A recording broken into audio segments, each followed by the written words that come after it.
La force du jeu que Christine nous a proposé, c'est que moi j'étais dos à eux et j'avais 3 personnes derrière moi qui, en s'appuyant sur les cartes, pouvaient me donner un éclairage, me renvoyer des solutions ou des partages ou de l'aide. Et ça a été toujours à chaque fois hyper pertinent. Ce sont des cartes qui donnent les clés de tout ce qui se passe de fantastique dans un groupe et de tout ce qui va jouer dessus.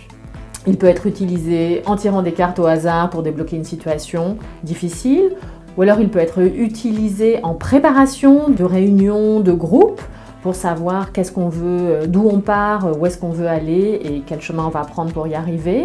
Donc de manière beaucoup plus consciente pour améliorer la dynamique, pour arriver à faire ce qu'on veut faire ensemble. Donc la clé, c'est vraiment ensemble. Ça va permettre aussi aux personnes qui sont autour de la table de mettre des mots sur les choses qu'ils sentent intuitivement mais qu'ils n'arrivent pas à nommer. Donc ça va rendre visible ce qui se passe à l'intérieur d'un groupe et donc va faciliter énormément les décisions pour trouver des solutions pour améliorer les fonctionnements. Il est destiné à toute personne qui se trouve dans un groupe et qui a envie d'améliorer sa situation.